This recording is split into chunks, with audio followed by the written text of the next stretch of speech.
lihat deh, tuh cowok ngeliatin kamu terus tuh. Nggak cuma ngeliatin loh, dia juga ngikutin kemanapun kamu pergi sob. Kayaknya dia ngefans dia sama kamu. Cie yang punya fans. It's. Jangan keburu senang dulu sama keadaan yang kayak begitu. Iya kalau itu cowok memang ngefans sama kita. Kalau enggak, kalau ternyata kitanya aja yang kegeeran, kan kita juga yang malu. Yang lebih parah adalah kalau ternyata itu orang ada maksud yang enggak ke kita. Gimana dong? Nge-stalking kita karena obsesi misalnya? Hai, selamat datang di Mommy Counselor. Aku senang bisa ketemu kalian lagi lewat channel ini. Untuk sobat yang baru ketemu channel ini, jangan lupa subscribe dulu ya. Salah satu naluri alamiah setiap manusia itu adalah keinginan memiliki sesuatu untuk dirinya sendiri. Keinginan itu bisa berupa barang, nama baik, pamor, harta, kepintaran, dan banyak lagi lainnya. Dan supaya bisa ngedapetin apa yang kita inginkan itu, setiap kita juga pastinya tahu kalau kita ini harus melakukan yang namanya usaha. Dan tentu saja saat berusaha itu, kita pasti akan mengerahkan segala ide, upaya, dan cara supaya usaha kita itu bisa berhasil. Iya kan? Sampai di sini, naluri memiliki itu masih memberi arti yang positif buat kita. Dan tentu saja itu adalah hal yang wajar dan normal.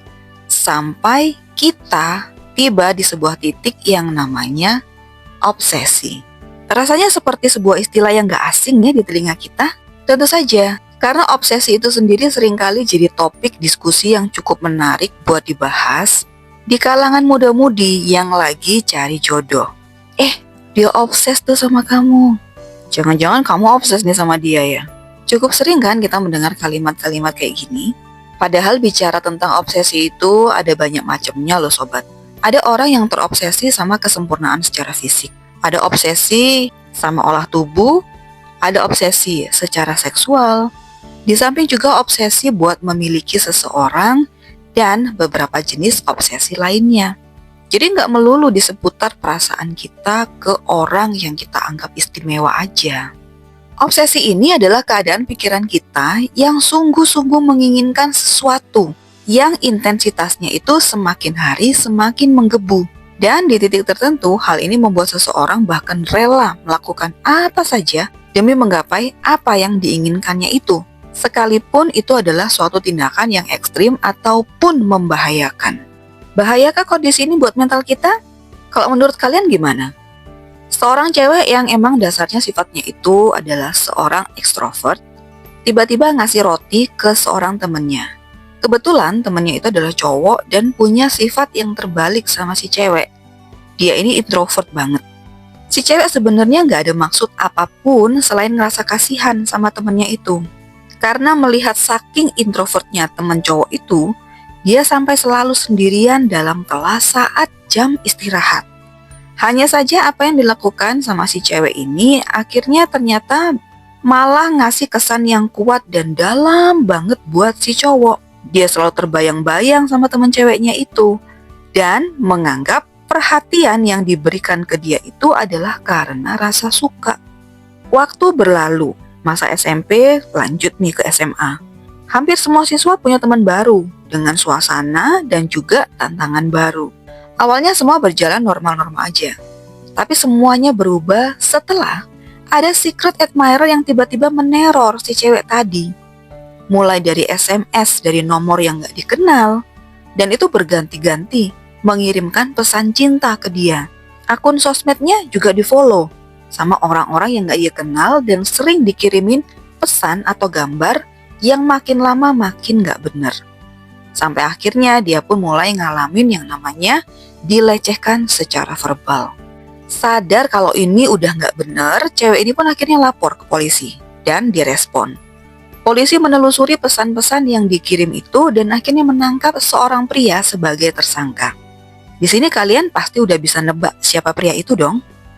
Iya, dia adalah temen cowok yang dulu pernah dikasih roti sama si cewek. Cowok itu ternyata menyimpan salah pahamnya sama perhatian si cewek selama bertahun-tahun lamanya. Dan akhirnya bikin kesimpulan sendiri kalau hanya dia saja nih yang boleh dan berhak buat memiliki si cewek apapun yang terjadi.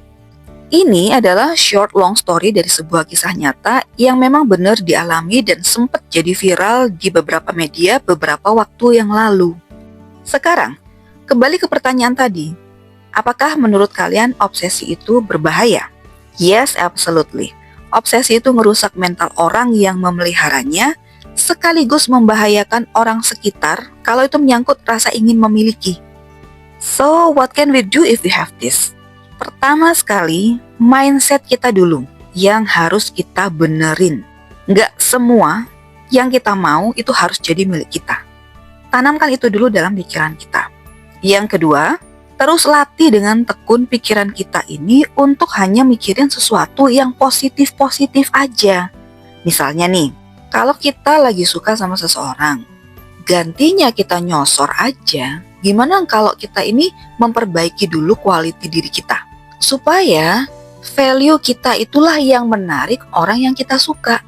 Jadi kita tidak perlu terlalu menggebu-gebu untuk menunjukkan perasaan kita supaya langsung direspon oleh dia. Atau saat kita olahraga nih mati-matian karena kita pengen punya body goal seperti artis, kenapa nggak kita ubah mindset kita ke tujuan kita berolahraga itu? Misalnya supaya ya karena aku mau sehat. Itu kan lebih positif.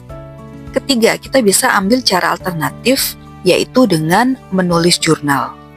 Di situ kita bisa menulis apa yang kita suka dengan urutan mulai dari apa yang kita paling suka, apa yang kita kurang suka, sampai yang kita nggak suka sama sekali. Tujuannya apa? Tujuannya adalah supaya kita bisa ngelihat alternatif pilihan. Kalau ternyata apa yang paling kita sukai itu belum waktunya jadi milik kita. Kita masih punya kok pilihan-pilihan lain. Jadinya itu bisa mencegah pikiran kita untuk jadi obsesif terhadap sesuatu. Keempat, coba ambil waktu untuk fokus sama emosi yang sedang kita rasakan. Tanya dan jujurlah menjawabnya. Apa yang kita rasakan saat kita ngasih hal yang positif ke diri kita? Benarkah apa yang kita inginkan itu benar-benar kita inginkan, kita butuhkan? Dan kalau kita sudah dapat seandainya, apa yang akan kita lakukan sama apa yang kita sangat inginkan ini? Kalau kita sudah mendapatkannya, perasaan kita gimana? Dan kira-kira kalau tidak, bagaimana? Teknik ini namanya teknik mindfulness. Kita belajar untuk menenangkan emosi kita. Bahwasanya ternyata apa yang kita rasakan itu kadangkala hanyalah sebuah kamuflase. Apa yang kita rasa benar-benar kita inginkan, itu belum tentu benar-benar kita butuhkan. Nah, teknik ini bisa banget kita terapkan untuk menekan rasa obsesif dalam diri kita yang seringkali hanya menginginkan sesuatu itu secara meluap-luap hanya karena ego.